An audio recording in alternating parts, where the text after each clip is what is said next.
आखिर क्यों पहली पीढ़ी वाला स्पाइडरमैन लगभग सारे एवेंजर्स को आसानी से हरा सकता है? कुछ लोग कहते हैं कि यह सब ज्यादा बढ़ा चढ़ाकर कहा जा रहा है, लेकिन बहुत से लोग इस बात पर पूरा भरोसा भी करते हैं। आखिर वेनम को अलमारी में ठूंस देने की ताकत स्पाइडरमैन के अलावा और किसमें थी? तो सवाल ये है कि टोबी मैगवायर वाला स्पाइडरमैन इतना ज्यादा स्ट्रॉन्ग क्यों था? आज हम जो टॉम हॉलैंड वाला स्पाइडरमैन देखते हैं वह शुरू से ही काफी हद तक नर्व किया गया है। हर समय आयरन मैन की प्रोटेक्शन में रहता है, लेकिन टोबी वाला स्पाइडरमैन सबसे ओरिजिनल, सबसे वाइड और सबसे नो अपर लिमिट वाला वर्जन था। यहाँ तक कि राइटर्स ने भी माना है कि अगर टोबी वाले स्पाइडरमैन की ग्रोथ उसी तरह चलती रहती तो उसे कॉस्मिक लेवल हीरो तक बनाया जा सकता था। पहला कारण ओवर पावर्ड स्ट्रेंथ। टोबी वाला स्पाइडरमैन ग्रीन गॉब्लिन को जमीन पर दबाकर पीट देता है। अब सोचिए, ग्रीन गॉब्लिन कोई मामूली विलेन नहीं है। मार्वल मूवीज में उसे कम से कम फैल्कन और विंटर सोल्जर जैसे सेकंड टियर हीरोज के बराबर रखा जा सकता है, बल्कि कुछ मामलों में उनसे भी ऊपर। टॉम हॉलैंड वाला स्पाइडरमैन भले ही विंटर सोल्जर की मेटल आर्म पकड़ ले या हजारों टन के टूटते जहाज को रोक ले, लेकिन उसकी ताकत ग्रीन गॉब्लिन को क्रश करने के लिए काफी नहीं थी। उल्टा गॉब्लिन तो हंसने तक लग गया था। जबकि टोबी का स्पाइडरमैन पहली बार पावर अवेकन करते ही एक एक पंच में गॉब्लिन को घुटनों पर ला देता है। इतना क्लियर स्ट्रेंथ डिफरेंस है कि अगर एयरपोर्ट फाइट में कैप्टन अमेरिका टोबी वाले स्पाइडरमैन से भिड़ता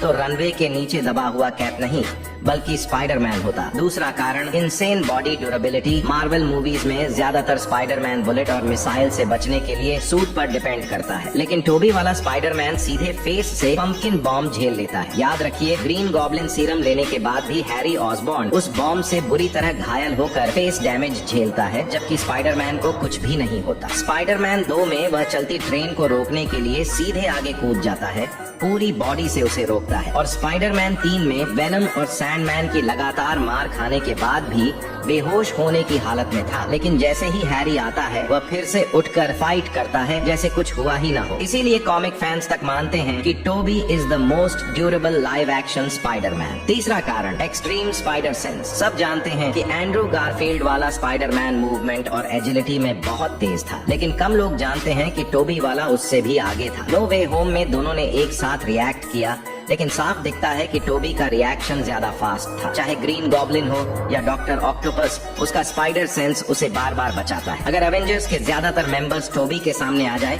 तो शायद उसे हिट भी न कर पाए और उल्टा खुद पिट जाए। चौथा कारण प्योर ब्लड स्पाइडरमैन। टोबी वाला स्पाइडरमैन सबसे प्योर ह्यूमन स्पाइडर हाइब्रिड है। उस पर कॉमिक्स जैसी कोई एक्स्ट्रा स्टोरी बेस्ड वीकनिंग नहीं डाली गई। वह लिटरली एक न्यूक्लियर पावर्ड स्पाइडरमैन है। उसकी स्ट्रेंथ लिमिट बहुत ऊंची है, हीलिंग स्पीड बहुत तेज है, रिएक्शन स्पीड भी बेहद हाई है, यानी साफ शब्दों में 3 हाइज: पावर, रिकवरी, रिफ्लेक्स। तो टोबी स्पाइडरमैन किन एवेंजर्स को हरा सकता है? क्लोज कॉम्बैट की बात करें तो कैप्टन अमेरिका और विंटर सोल्जर दोनों मिलकर भी उसे रोक नहीं पाएंगे। सिर्फ स्ट्रेंथ ही नहीं, उसकी फाइटिंग स्किल और स्पाइडर सेंस उन्हें जमीन पर रगड़ने के लिए काफी है। ब्लैक विडो और हॉकाई तो डिस्कशन में आने लायक भी नहीं है। कौन टोबी स्पाइडरमैन को रोक सकता है? सिर्फ 3 कैटेगरी के Avengers: god level Thor magic users, Wanda और doctor Strange, cosmic level Captain Marvel. इनके अलावा ज्यादातर एवेंजर्स पहली पीढ़ी वाले स्पाइडरमैन से बुरी तरह हार जाएंगे।